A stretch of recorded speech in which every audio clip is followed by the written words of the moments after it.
सगळ्यांच्यात senior आहेस. नाही, मिलिंद आहे, त्याने मिलिंदकडे बघितलं.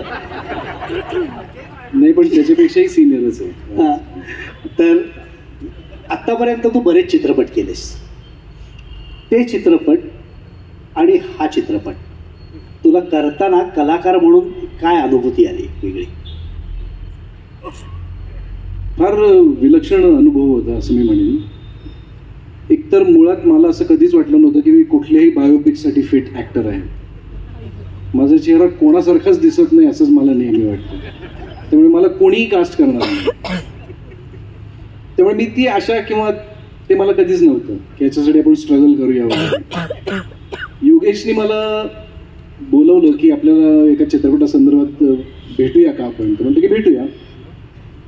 आणि मग त्यांनी मला सांगितलं की मी असं स्वर्गंधर्व सुधीर फडके बाबूजींच्या जीवनावरती बायोपिक करतोय आणि त्याच्यासाठी मी कास्टिंग करतोय.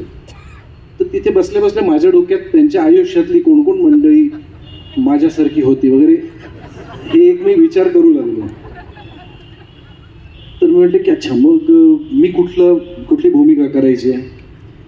तर म्हणाले की बाबूजींची. तर मला माझा विश्वासच बसेना.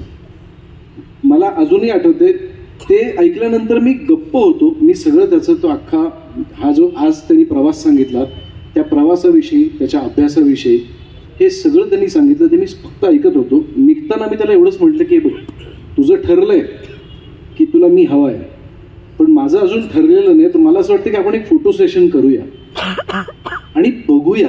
म्हणजे मला सुद्धा वाटलं पाहिजे ना की मी त्यांच्यासारखं त्यांच्या जवळपास तरी दिसू शकतो. आणि मग तो म्हणाला की अरे तू काळजी करू नकोस रे, ते सगळं माझ्यावरती सोड, मला माहिती आहे. मी घरी गेलो आणि मला त्यांनी एक फोटो पाठवला. बाबूजींचा असा हात ठेवून असं बघतायत असा, आणि माझा सलीलच्या कार्यक्रमातला एक फोटो होता. तर तो फोटो त्यांनी थोडासा फोटोशॉप करून ते 2 फोटो असे स्लाईड मला पाठवले. आणि मला अक्षरशः म्हटलं की अरे आयुष्यभर कमाल आहे, काहीतरी आहे याच्यात. म्हणजे हा जे म्हणतोय, जर का हा एवढं करू शकतोय तर आपण मेकअप केल्यानंतर वगैरे निश्चित होऊ शकेल. आणि मग आम्ही 25 जुलैला या चित्रपटाचा मुहूर्त केला. आणि त्या दिवशी मला त्यांनी सांगितलं की एखादं तू गाणं गुणगुणशील का, कारण आपण श्रीराम पासून सुरुवात करणार आहोत. तुझी पहिल्यांदी ओळख होईल तेव्हा ते गाणं वाजणार आहे बॅकग्राऊंडला आणि तुला फक्त अभिनय करायचा आहे. आणि नंतर त्याच्यानंतर एक गाणं तू गुणगुणावंस. आम्ही एक आपण यांना ऐकलत का नावाचा कार्यक्रम करायचो, ज्याच्यामध्ये मी आकाशी झेप घेरे हे गाणं, ते जे सारेगमप मध्ये आम्ही जी मंडळी होतो ती सगळी सादर करायचो. तर त्याच्यात मी ते गाणं गायलं होतं. पण मी तुला सांगतो की मी शब्दात सांगू शकत नाही. त्या दिवशी मी ते गाणं गायलो ना, तेव्हा मला जे वाटलंय आणि तेव्हा जो मी अनुभव घेतलाय, तोच अनुभव हा अख्खा चित्रपट संपेपर्यंत माझ्यापाशी होता असं मी म्हणतो. वा, म्हणजे म्हणतात ना की स्टेजवरती गेल्यावरती काय होतं हे कुठलाही कलाकार सांगू शकत नाही. विलक्षण होतं, दैवी काहीतरी होतं. तसं हा चित्रपट करतानाचा अनुभव होता तुझा, तू अनुभवलंस हे स्वतः. Absolutely, absolutely. अजून एक प्रश्न मी जो तुलाही विचारणार आहे, सागर तुलाही विचारणार आहे आणि मिलिंद तुलाही विचारणार. कॉमन प्रश्न आहे, उत्तर तुम्ही तिघांनी द्या. सुधीर फडके काय, गदी माडगुळकर काय, राजा परांजपे काय? इथं ही जी माणसं बसलेत ना, ह्याच्यातल्या अनेक लोकांनी या व्यक्तिरेखांना स्वतः पाहिलेलं आहे. बायोपिक करताना म्हणजे ज्या व्यक्तिरेखा बायोपिकमध्ये असतात की ज्या कोणीच पाहिलेल्या नाही आहेत, जी पिढीच आता नाही आहे, त्या वठवणं वेगळं.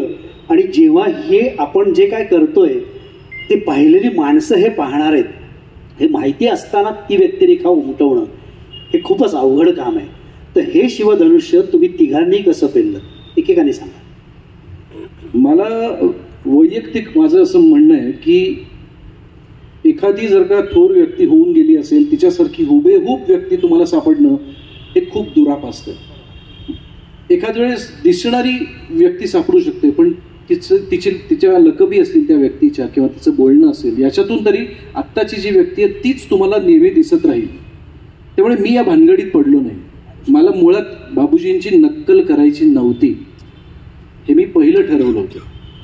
मला बाबूजींच्या डोळ्यात संगीताबद्दलचं जे प्रेम आहे, जो आदर त्यांना किंवा जो आनंद त्यांच्या डोळ्यात दिसतो ते एखादं गाणं गाताना, मला ते जमलं ना तरी खूप आहे असं मी स्वतःशी ठरवलं होतं. त्यांच्या अनेक क्लिप्स मी पाहिल्या, म्हणजे त्यांच्या सोनींनी सुद्धा मला एक क्लिप पाठवली होती अमेरिकेची, ती सुद्धा मी 2 वेळा पाहिली. त्याच्यामध्ये ते त्या रूममध्ये शिरत आहेत, त्याच्यानंतर ते इतरांशी कसं बोलतायत, ते थोडेसे हाईटला माझ्यापेक्षा लहान होते, कमी होते, त्यामुळे ते प्रत्येकाशी बोलताना असे कसे बोलायचे, त्यांचे हातवारे कसे होते, ते बसल्यानंतर कसे ताठ बसायचे, ह्या सगळ्या गोष्टी आहेत त्या मी फक्त ऑब्झर्व केल्या आणि त्या मी तशाच्या तशा करण्याचा प्रयत्न केला. पण त्याच्यात नक्कल करण्याचं, म्हणजे आता सुद्धा मी बघतो तेव्हा ते गाताना त्यांची मान हलवण्याची एक विशिष्ट पद्धत होती, पण ती पद्धत कशासाठी होती, कारण तसा तो आवाज सुद्धा त्यांचा हलायचा आणि म्हणून ते करायचे. तर मी ते जे आहेत ना, हे सगळे बारकावे आहेत ना, ते टिपण्याचा आणि ते पोर्ट्रे करण्याचा प्रयत्न करत होतो. मी योगेशलाही सांगितलं होतं की तुला जर का असं कुठे वाटलं ना की आपण नक्कल करतोय तर प्लीज थांबव, आपल्याकडून ते पाप व्हायला नको. आपल्याकडून त्यांच्या आयुष्यात जे काही घडलंय ते आपण लोकांपर्यंत फक्त पोहोचवण्याचा प्रयत्न करतोय, माध्यम आहोत, माध्यम म्हणूनच राहिलो ना तरी मला आनंद आहे. मग लोकांनी मला सांगितलं की तू अजिबात दिसला नाहीस तरी मला दुःख नाही, पण मी बाबूजींची जर का गोष्ट त्यांच्यापर्यंत पोहोचवू शकलो तर मी 100 मार्क स्वतःला देईन. वा. सागर. Hello hello hello. मुळात इतक्या दिग्गज प्रतिभावान माणसांची भूमिका करणं हे आपण जे प्रत्येक वेळा जे वाक्य वापरतो की हे शिवधनुष्य असतं तर ते असतंच.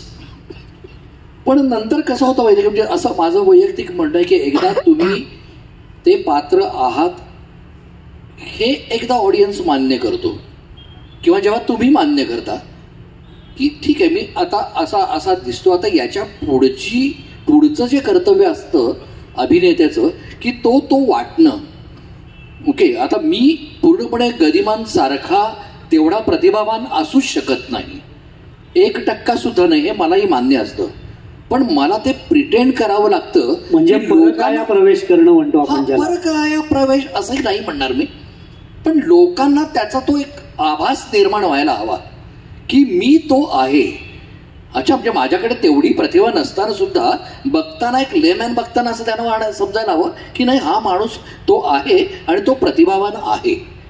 ओके, म्हणजे ते इथपर्यंत जमायला हवं. आणि परत ती व्यक्ती माणूस म्हणून काय होती, तिचं जगण्याकडं बघण्याचा दृष्टिकोन काय होता, त्या व्यक्तिरेखेचा जी प्रतिभा शैली कशी होती, त्यांना सुचणं म्हणजे काय असायचं आणि त्याचा आनंद जगण्यामध्ये ते कसा घ्यायचे, आणि त्यांचं अपब्रिंगिंग कुठं झालं, त्यांचा जन्म कुठं झालाय, त्यांच्या सहवासात. आणि माझ्या मते असं वाटतं की पहिली 20-25 वर्ष जी माणसाची असतात त्याच्या आजूबाजूला असलेले मित्र, परिसर याचा बराचसा प्रभाव त्याच्या वागण्यावर आणि बोलण्यावर पडत असतो.